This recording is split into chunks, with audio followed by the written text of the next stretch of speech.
From the smoke-filled battlefields of Europe to the gilded halls of power, one name echoes through history, a name synonymous with ambition, genius, and empire: Napoleon Bonaparte. But who was the man behind the myth? How did a minor Corsican nobleman rise to become the master of a continent?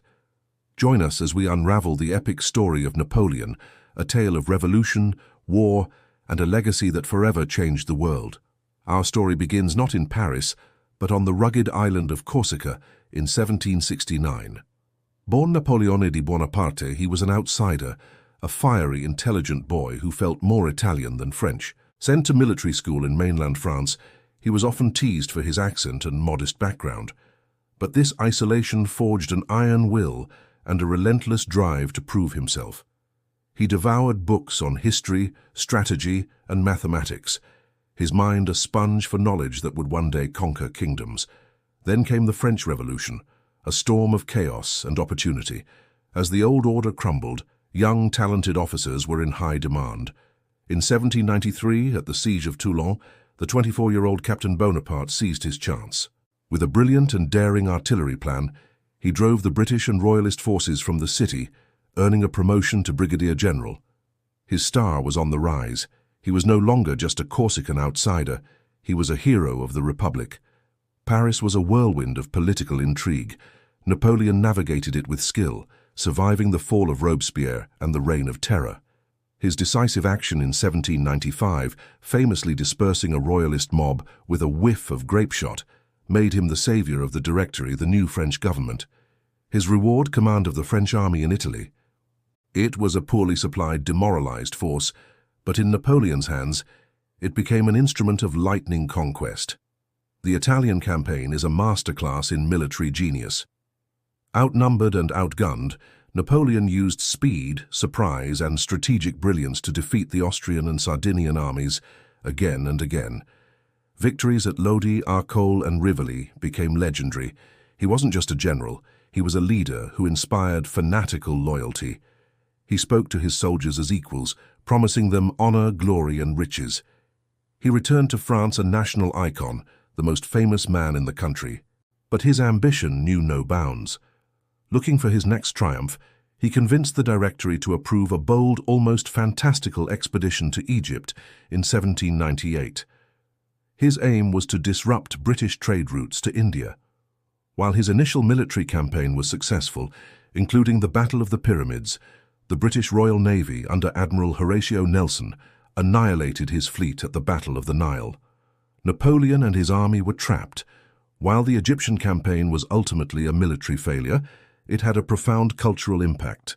The scholars he brought with him rediscovered ancient Egypt, and the discovery of the Rosetta Stone unlocked the secrets of hieroglyphics. Seeing the political situation in France deteriorating, Napoleon abandoned his army and made a dramatic return to Paris in 1799. The time was ripe for a power grab.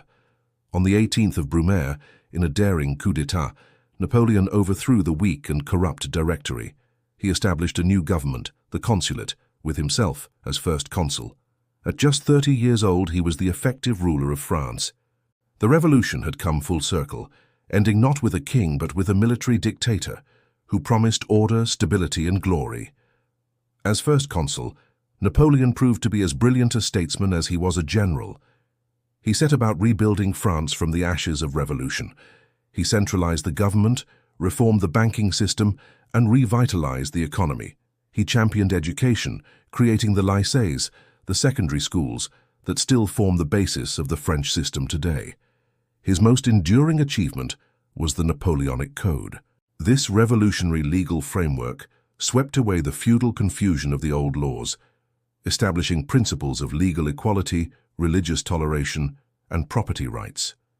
It was so influential that it became the basis for legal systems across Europe and the world. He made peace with the Catholic Church through the Concordat of 1801, healing one of the deepest wounds of the Revolution. He offered amnesty to émigrés, allowing many nobles to return to France. He brought order and prosperity, and the French people, weary of a decade of turmoil, adored him. In 1804, believing that a hereditary title would secure his legacy, he took the ultimate step. In a lavish ceremony at Notre Dame Cathedral, with the Pope in attendance, he crowned himself Emperor of the French. He famously took the crown from the Pope's hands and placed it on his own head, a clear statement that his power came from himself, not from God. The Napoleonic Empire was born, and with it, a new era of conflict. The Napoleonic Wars. Emperor Napoleon I now set his sights on dominating all of Europe. His army, the Grande Armée, was the most formidable fighting machine on the continent. In 1805, at the Battle of Austerlitz, his masterpiece, he crushed the combined armies of Austria and Russia. It was a tactical triumph that sealed his reputation as the greatest military commander of his age. He redrew the map of Europe. He dismantled the 1,000-year-old Holy Roman Empire. He placed his brothers and marshals on the thrones of Spain, Holland, and Italy. He created a vast continental system, an economic blockade designed to cripple his most persistent enemy. Great Britain. Protected by its powerful navy, Britain remained defiant, funding coalition after coalition against him. But the seeds of his downfall were being sown. The Spanish Ulcer, a brutal guerrilla war in Spain, drained his resources and manpower. And then, in 1812, came the fatal mistake, the invasion of Russia. Believing he could force Tsar Alexander I to heel, Napoleon led the largest European army ever assembled, over 600,000 men into the vast Russian plains. The Russians refused to give battle, retreating deeper and deeper, burning the land as they went. Napoleon captured a deserted and burning Moscow, but it was a hollow victory. With winter approaching, and his supply lines stretched to the breaking point, he was forced into a disastrous retreat. The Russian winter, starvation, and relentless Cossack raids destroyed the Grande Armée. Less than 100,000 men staggered back out of Russia. It was a catastrophe from which he would never fully recover. Sensing weakness, the nations of Europe, Prussia, Austria, Russia, and Sweden rose up against him. At the massive Battle of Leipzig in 1813, the Battle of Nations, Napoleon was decisively defeated. The Allies invaded France, and in April 1814, they entered Paris. Forced to abdicate, Napoleon was exiled to the tiny island of Elba in the Mediterranean. The Bourbon monarchy was restored. It seemed the Napoleonic saga was over. But the story had one final, breathtaking chapter. Less than a year later, in March 1815, Napoleon escaped from Elba, landed in France, and began a march to Paris. The soldiers sent to arrest him instead flocked to his banner, crying, "Vive l'Empereur!" He reclaimed his throne without a single shot being fired. This period, known as the 100 Days, sent shockwaves across Europe. His old enemies quickly reassembled. Napoleon knew his only chance was to strike first and defeat them before they could unite their full strength. He marched into Belgium to confront the British under the Duke of Wellington and the Prussians under Gebhard von Blücher. On June 18, 1815, near the small village of Waterloo, the final epic battle took place.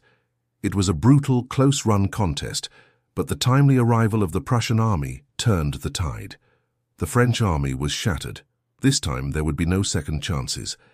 Napoleon was exiled to St. Helena, a remote, windswept rock in the South Atlantic, thousands of miles from anywhere. He spent his final 6 years there, a prisoner of the British, dictating his memoirs and crafting his own legend before his death in 1821 at the age of 51. So what is the legacy of Napoleon Bonaparte? Was he a tyrant who bled Europe dry for his own ambition, or was he a modernizer who spread the ideals of the French Revolution? The truth is, he was both. He was a complex, contradictory figure of immense talent and boundless ego. He caused the deaths of millions, but he also laid the foundations of modern Europe. With his legal codes, administrative systems, and the rise of nationalism, he was a giant of history, a man whose life story is more dramatic than any fiction. Thank you so much for joining us on this journey through the life of Napoleon. If you found this story as fascinating as we do, please hit that like button, subscribe to our channel for more deep dives into history, and ring that notification bell so you never miss an episode. Let us know in the comments which historical figure you'd like us to cover next. Until then, stay curious,